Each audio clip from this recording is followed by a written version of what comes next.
vamos a estudiar la connotación de la evolución del concepto de organización. Para ello vamos a partir de una consideración inicial. Primero, determinar qué es una organización. Independientemente si hablamos de empresa, si hablamos de organización, de industria, vamos a generalizar todo esto dentro del mismo concepto. ¿Qué es la organización? La organización es todo aquello, voluntad humana de constituirse para satisfacer las necesidades a través de la explotación económica de los recursos.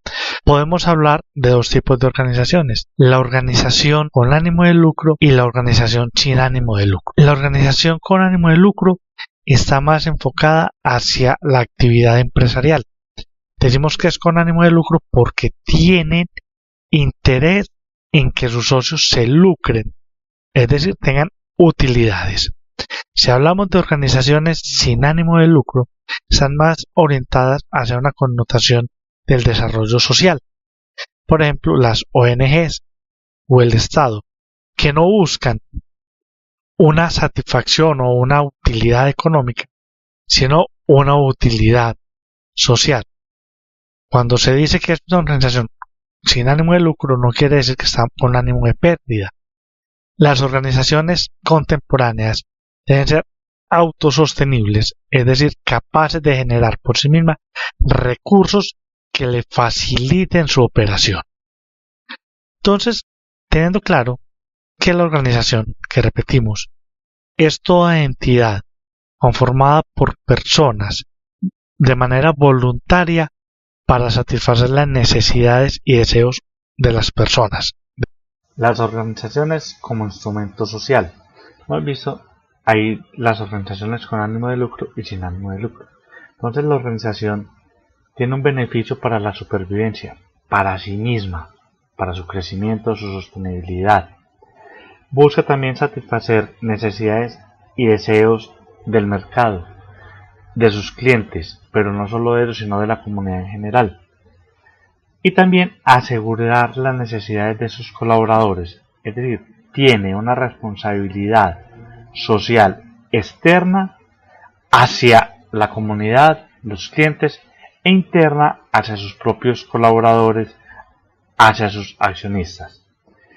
Esto está enmarcado en que las organizaciones tienen un objetivo común, es la de satisfacer necesidades y deseos.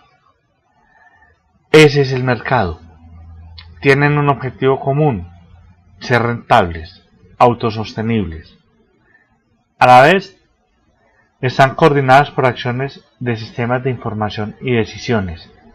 Las organizaciones en el día a día toman decisiones, requieren de información externa que son procesadas a nivel interno para poder tomar decisiones, adaptarse a las condiciones del mercado.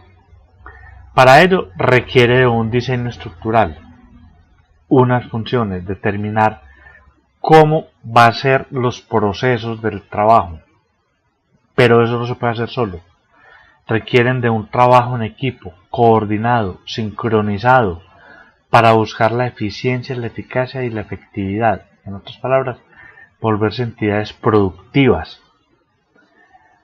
Eso en un marco de una cultura organizacional. La cultura organizacional es la forma, la visión que tiene, la manera que tiene la organización de hacer sus cosas.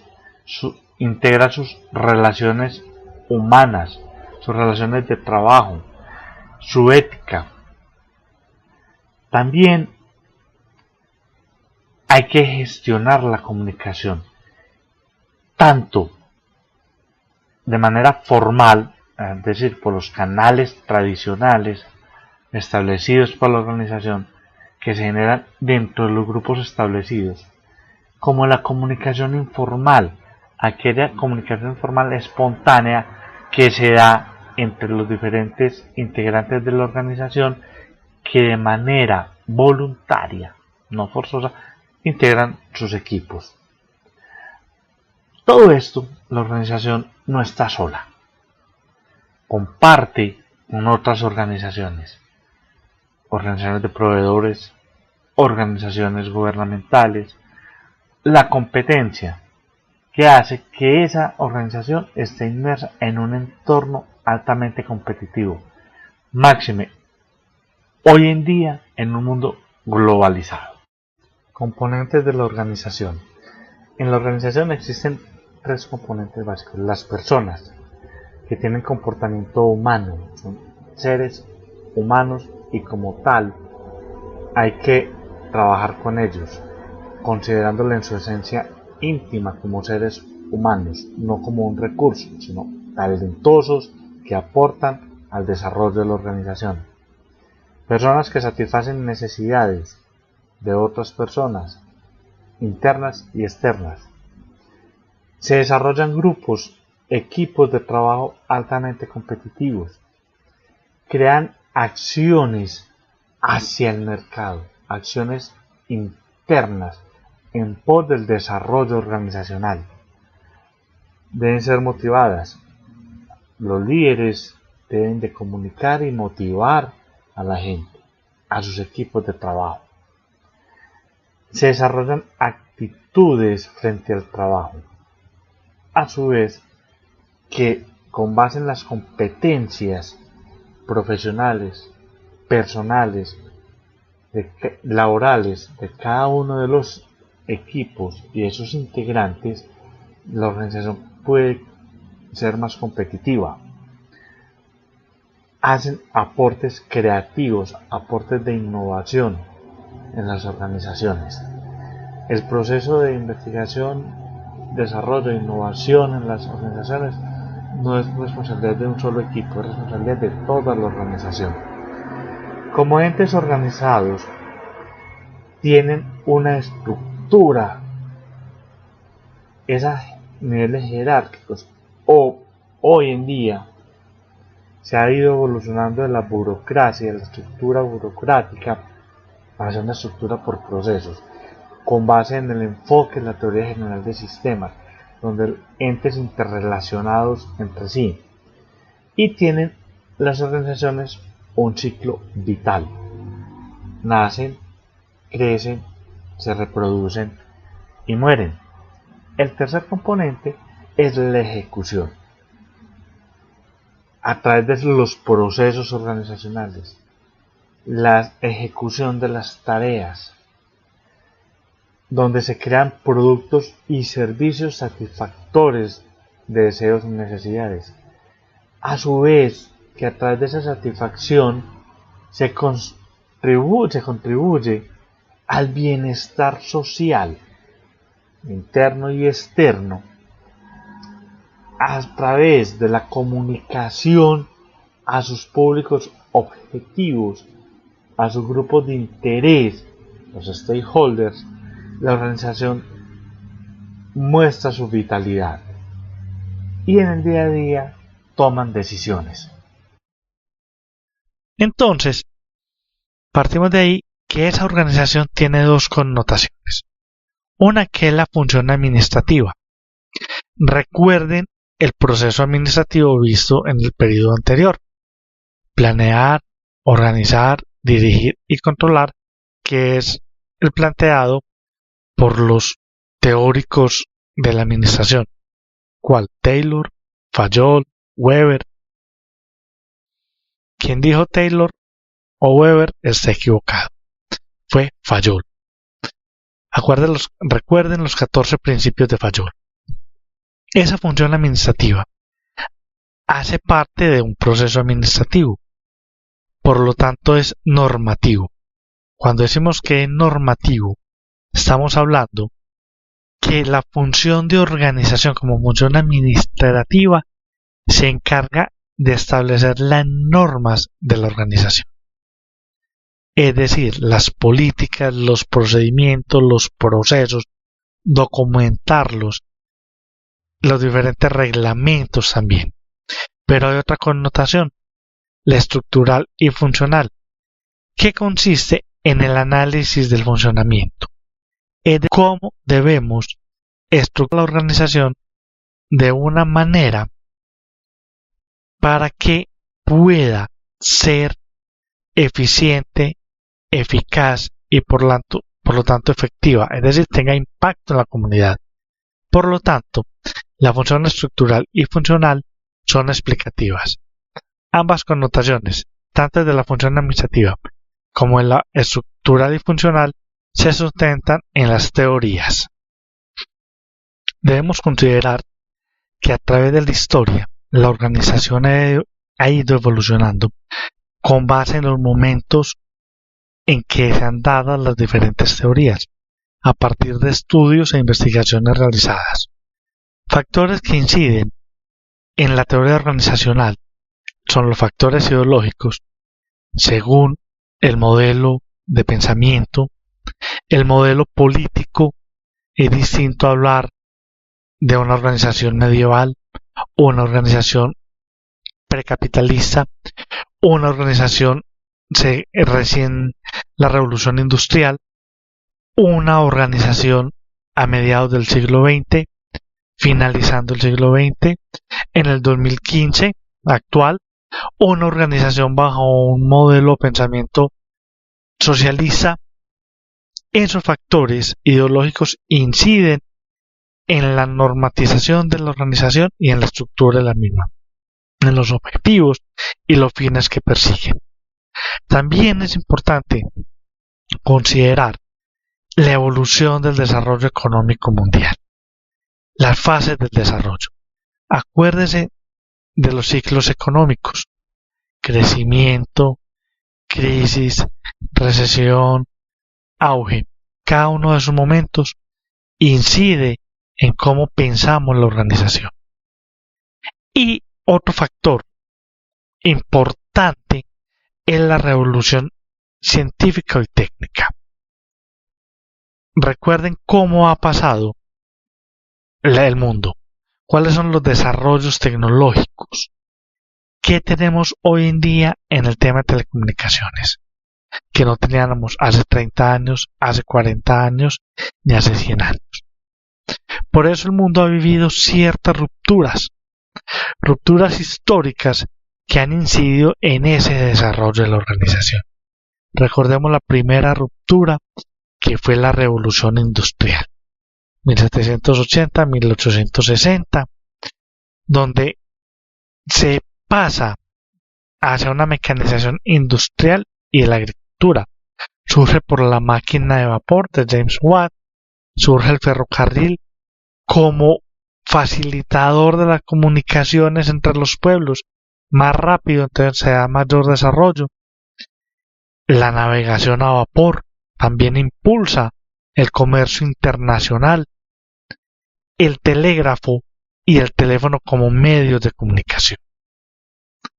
La segunda revolución industrial se da entre 1860 y 1914. Surgen nuevos procesos productivos soportados en el acero. Se perfecciona el dínamo, como aquel aparatico generador de energía. Se inventa el motor de combustión, las máquinas automáticas y el desarrollo de la banca. Recuerden que un hecho histórico en 1914 fue la Primera Guerra Mundial. La tercera revolución industrial es una revolución técnico-científica entre la Segunda Guerra Mundial y la posguerra. ¿Qué pasa ahí? Hay una crisis del capitalismo, aumentan las protestas sociales, los ambientalistas, la presión de los consumidores también aumenta porque ya quieren ser individualizados y no tratados como todo el mundo igual. Hay una transnacionalización industrial, es decir, se empiezan a migrar las plantas productivas hacia otros países. Que surgen las multinacionales, un fuerte desarrollo de las multinacionales. Coca-Cola, Siemens, por ejemplo, McDonald's, la Renault, Mercedes. Se fortalece la investigación y el desarrollo. Una segunda ruptura es de carácter social. Hay una nueva concepción del trabajo humano derivado de las relaciones industriales.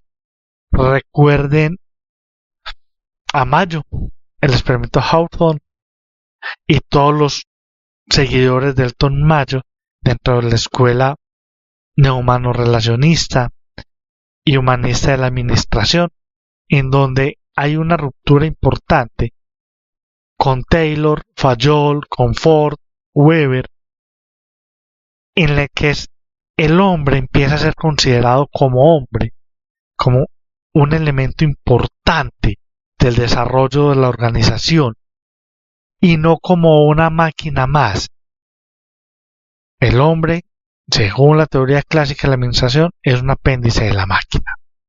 Esa nueva concepción, a través de la presión sindical, se reducen las jornadas laborales, hay descansos, hay remuneraciones más equitativas. Entonces, la organización como tal, unidad productiva, debe transformarse. Hay una tercera ruptura de carácter cultural, que fue la revolución estudiantil en París del año 68, que obliga al presidente de ese entonces, francés, a adelantar las elecciones. Ese movimiento estudiantil se empieza a irrigar por Europa y llega a ciertos países de América. Ahí también cambia la percepción social, donde el estudiantado empieza a tomar una fuerza importante en las decisiones sociales de una nación. Hay otra cuarta ruptura, los mercados financieros. ¿Qué pasó en 1929 en Nueva York? Recuerden, la crisis de Wall Street, la caída de las bolsas. Eso tuvo una gran consecuencia en el mundo, porque no fue solo en Estados Unidos. La gran depresión económica. Miles, cientos de personas, de empresas, se quebraron en un solo día, en un septiembre llamado Septiembre Negro. A partir de 1980, cuando se empiezan a dar los primeros pinos de la globalización, el sector financiero toma auge. Se incrementa la actividad financiera, la internacionalización de los mercados financieros se empieza a dar. Entonces, ese capital es necesario para la financiación del desarrollo económico de las naciones y de las empresas. Viene una quinta ruptura, que es muy importante, la que estamos viviendo hoy en día, que es la globalización. La globalización económica, globalización de los mercados financieros, como lo explicamos antes, la globalización cultural, apoyado con las nuevas tecnologías de la información y de la comunicación. China empieza a dar un cambio importante en su modelo económico, aunque sigue siendo guiado por el pensamiento de Mao Zedong, modelo socialista. Sus empresas empiezan a convertirse en factores capitalistas e ingresan al mercado mundial. Igualmente, la India entra al comercio internacional. Se genera entonces, a partir de 1990, lo que Peter Drucker denominó la sociedad postindustrial. Esta sociedad es la sociedad actual. Es una sociedad del conocimiento, de la organización orientada al aprendizaje. Ya no estamos tan orientados hacia la máquina. Es la capacidad de la misma organización de generar su conocimiento, de interactuar con otras organizaciones para aprender y desarrollar sus mercados. Y se da el fortalecimiento de los servicios. La economía mundial está sustentada actualmente en los servicios. Aunque sigue siendo importante la era industrial, los servicios son un factor preponderante. Vemos el caso de Medellín, como día a día o cada vez más hay menos industria pero tenemos más empresas de servicios. Como habíamos dicho antes, todos estos hechos históricos, las rupturas, los movimientos económicos, los movimientos sociales, incidieron en la teoría, en el pensamiento de los gurús de la administración. Es importante entonces, para seguir comprendiendo el tema de la organización, que estudien la evolución de las teorías de la organización. Muchos éxitos.